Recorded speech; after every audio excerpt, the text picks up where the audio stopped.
બિલકુલ ભાવિક કોંગ્રેસના નેતાઓની સાથે મુલાકાતની ચર્ચાઓ ચાલી હતી। જો કે રાજુ કરપડાના સુરેન્દ્રનગર નિવાસસ્થાનની જે ઓફિસ છે એ ઓફિસ ખાતે કોંગ્રેસના દિગ્ગજ નેતાઓએ તેમની મુલાકાત પણ કરી ચૂક્યા છે અને કોંગ્રેસના પ્રદેશ પ્રમુખ અમિત ચાવડાની સાથે મુલાકાતની ચર્ચાઓ વહેતી થઈ હતી। એ કોંગ્રેસના નેતાઓની મુલાકાત બાદ જો કે હવે 20 ફેબ્રુઆરીના રોજ ભારતીય જનતા પાર્ટીના રાષ્ટ્રીય અધ્યક્ષ નીતિન નબીન ગુજરાતની મુલાકાતે આવી રહ્યા છે।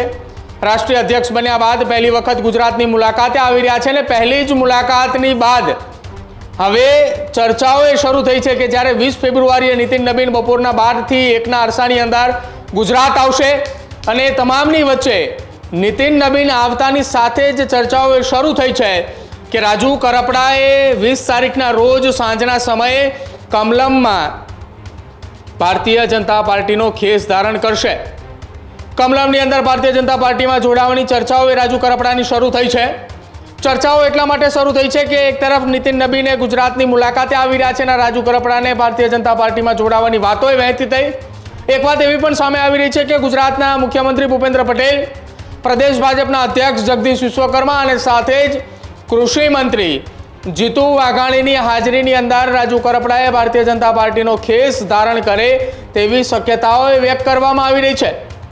જો કે રાજુ કરપડાએ જ્યારથી આમ આદમી પાર્ટીમાંથી રાજીનામું આપ્યું છે અને રાજકોટ ખાતે પત્રકાર પરિષદ કરી ત્યારથી સુરેન્દ્રનગર જિલ્લાની અંદર ખાસ તો મૂળી, થાનગઢ, ચોટીલા, સુરેન્દ્રનગર શહેર આ પંથકોની અંદર એક બાદ એક બેઠકોનો દોર શરૂ થયો છે।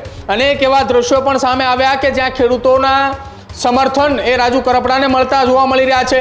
ખેડૂત આગેવાનો હોય તેઓએ પણ રાજુ કરપડાનું સમર્થન કરી રહ્યા છે કે રાજુ કરપડા કોઈ પણ રાજકીય પાર્ટીની અંદર જોડાય તેઓએ ખેડૂતો માટે લડતા આવ્યા છે, લડતા રહેશે।